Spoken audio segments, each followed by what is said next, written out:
Hey class.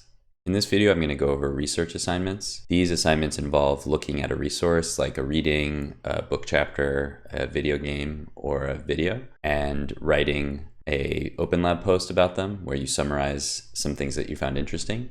So you can take 3 ideas or moments that you thought were interesting, that you thought another student in the class might find interesting, or that gave you some idea for something in your game.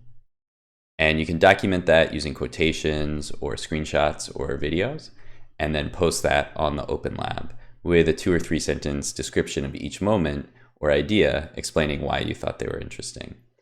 These assignments will be available for a couple weeks or so at a time because they'll be related to specific lectures.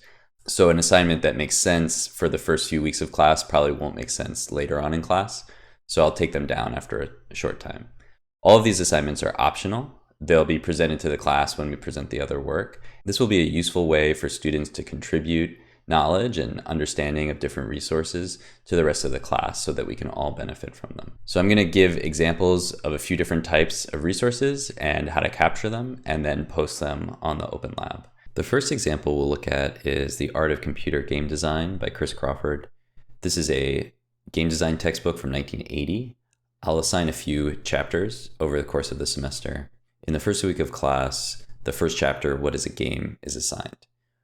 This book is mostly text, so I'll find a quote that I like and copy it, and then paste it into my Open Lab post later, and then I'll react to that quote.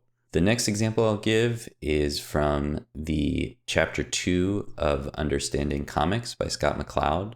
This is assigned along with the character design lecture. For this reading, it's a comic, so I'll take a screenshot because it's mostly visual components.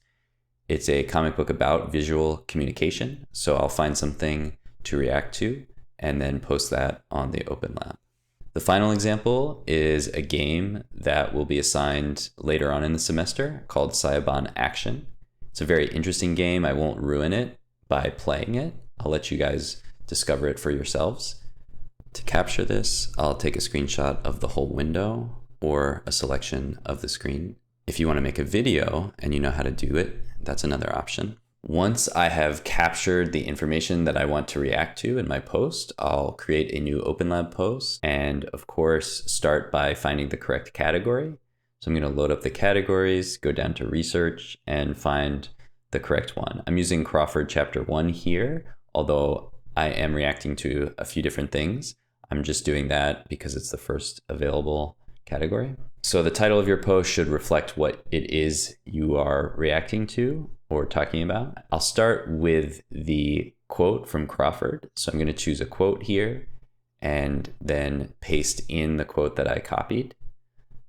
We can preview that and it looks like it didn't do the right formatting. So let's take a look at that block again. Okay, we can see that it's actually a paragraph. So let's try pull quote so that the design is changed, and we can use this byline here if we want to. It's not necessary. Once we've pasted the quote in, write a sentence or two reacting to the quote. Why did you find it interesting? Did it change your thinking about some aspect of game design? Do you think it would be useful for other students to understand as they work on their games? Once we're done with that one, we'll repeat the process, this time using screenshots. So I'll drag in the screenshot from Scott McCloud and add a little byline beneath it. And then I'll write 2 or 3 sentences reacting to this image, the idea that it's presenting, and why it's worth discussing. Finally, I'll post the Sayabon Action image and write 2 or 3 sentences about the game and anything that I found interesting about it, maybe some game mechanics or game design ideas that I discovered as I was playing the game. Once I'm done adding all of that content, I'm ready to publish. You may want to preview the post first and make sure it looks right and that you included all the information you wanted to include. And then you can just hit publish and you are done.